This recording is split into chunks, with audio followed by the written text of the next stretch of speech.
Laughing Buddha के लिए कहा जाता है कि अगर उसे घर या दुकान में रखा जाए तो काफ़ी शुभ रहता है। तो जानते हैं ये कौन थे और उन्हें शुभ क्यों माना जाता है। आपने देखा होगा कई लोगों के घर में लाफिंग बुद्धा की मूर्ति रखी होती है। कहा जाता है कि घर में लाफिंग बुद्धा रखा जाए तो काफ़ी शुभ होता है। लेकिन कभी आपने सोचा है कि ये लाफिंग बुद्धा कौन थे और ऐसा क्या है कि उनकी मूर्ति को तरक्की, शुभशाली आदि से जोड़कर देखा जाता है। तो जानते हैं उनसे जुड़ी हुई हर एक बात। लाफिंग बुद्धा ज़्यादातर घर में देखा जाते हैं। खिलखिलाता हुआ एक मोटा संत जिसे देखते ही चेहरे पर मुस्कान आ जाती है। असल में वही तो लाफिंग बुद्धा चाहते थे कि दुनिया का हर इंसान खुश रहे, खिलखिलाता रहे। वो लोगों को हंसाते हुए ज्ञान की ओर ले जाना चाहते हैं। बताना चाहते थे कि हंसी किसी शक्ति से कम नहीं है और जिन्हें खुशियाँ बांटना सीख लिया, तरक्की उसकी झोली में है।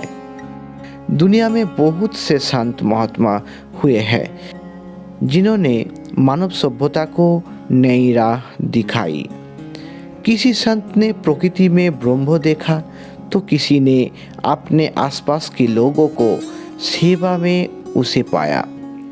किसी ने पहाड़ों में प्रभु का उपासना की तो किसी ने संगीत के सुरों में ईश्वर को खोजा।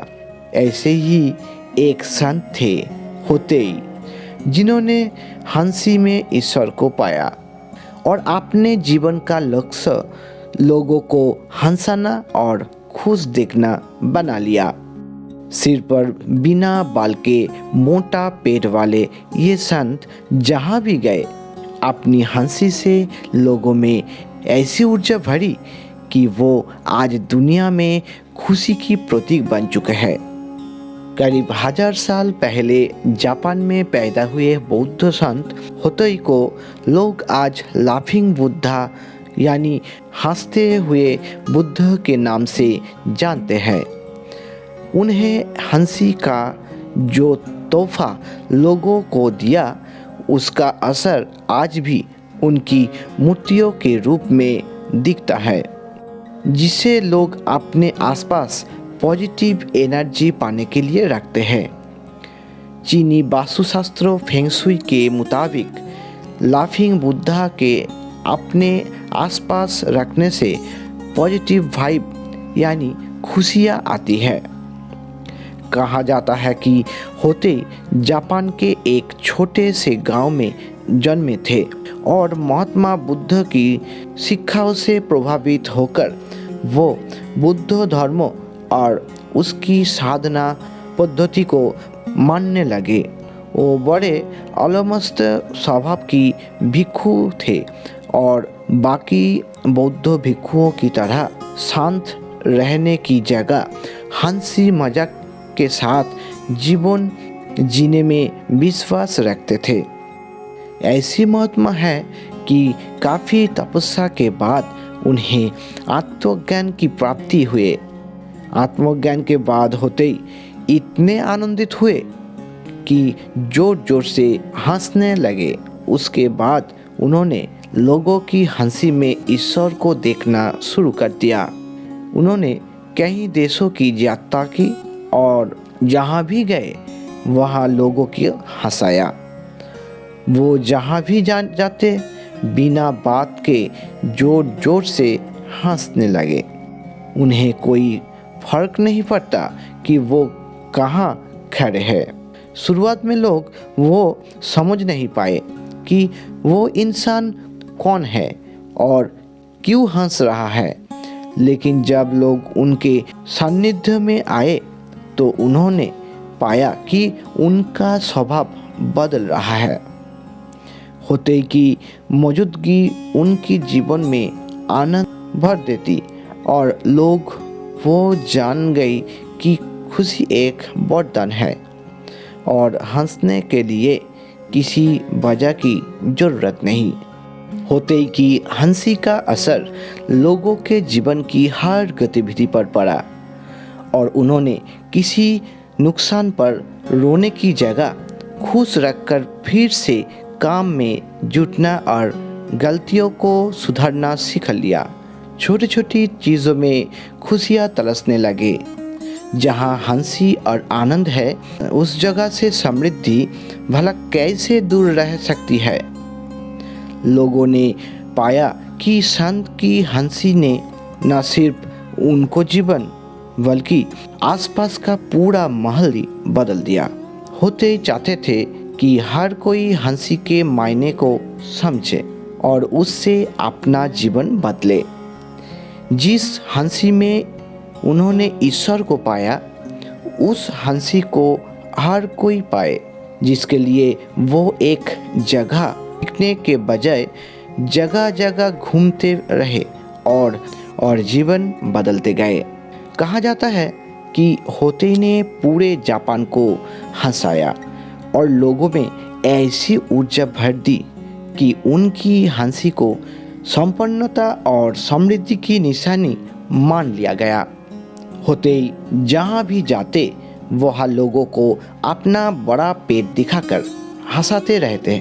उन्होंने न सिर्फ लोगों को हंसाया बल्कि खुद पर हंसना भी सिखाया। धीरे धीरे उनकी समृद्धि बढ़ती गई। होते की तरह उनके अनुयायियों ने भी उन्हीं की तरह अपना एकमात्र उद्देश्य लोगों को हंसाना और खुशी देना बना लिया और अपने गुरु का संदेश पूरी दुनिया में फैलाया। चीन में तो होते की समृद्धि इस कदर फैली कि वहाँ के लोग उन्हें भगवान मानने लगे और बुद्ध की दर्जा देकर उनकी मूर्ति को गुड लक के तौर पर घरों में रखने लगे और अपनी समृद्धि के लिए मूर्ति के रूप में उनकी मौजूदगी को दिया जाने लगा। चीन में लाफिंग बुद्धा को पुताई के नाम से पुकारा जाता है। धीरे धीरे लाफिंग बुद्धा फेंग शुई का अहम हिस्सा बन गया। फेंग शुई के जरिए उनकी बेपरवाह हंसी और खुश रहने के संदेश आज पूरी दुनिया में फैल चुका है। कहा जाता है कि होते ही कभी कोई उपदेश नहीं देते थे, लोग उनके पास पहुंचते थे और उन्हें देखकर हंसते लगते थे।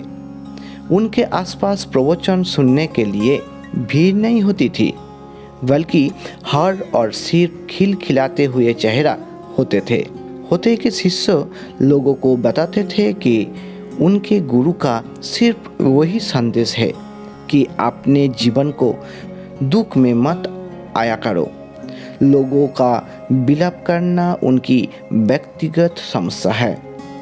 अपनी आंखें खोलो तो पाओगे कि पूरी सृष्टि हंस रही है। अपनी हंसी को सृष्टि की हंसी से जोड़ो और उसका हिस्सा बन जाओ। वैसे तो लाफिंग बुद्धा की सबसे ज़्यादा प्रचलित मूर्ति पेट पर हाथ रखकर हंसते हुए है। कहा जाता है होते ही अपने पेट पर हाथ रखकर हंसते थे, लेकिन कोई और मुद्राएं भी पूरी दुनिया में पॉपुलर हो चुकी है। इनमें लाफिंग बुद्धा को लेटे हुए, पैसे की पटली लिए हुए, बच्चों को संग हंसते हुए, दोनों हाथ उठाए हुए, ड्रैगन के साथ खिलखिलाते हुए, ड्रैगन के साथ नौका विहार करते हुए देखा जाता है।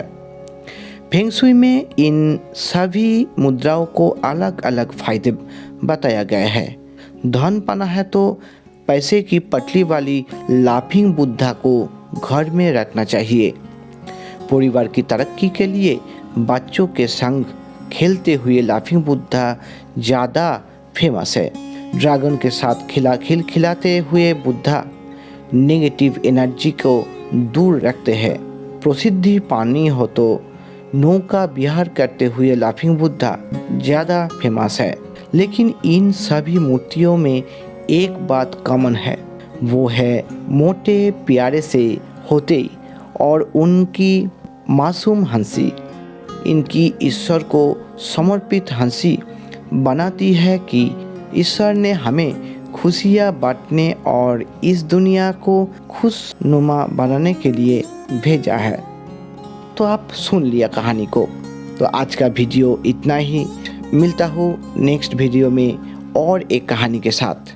नमस्कार, धन्यवाद।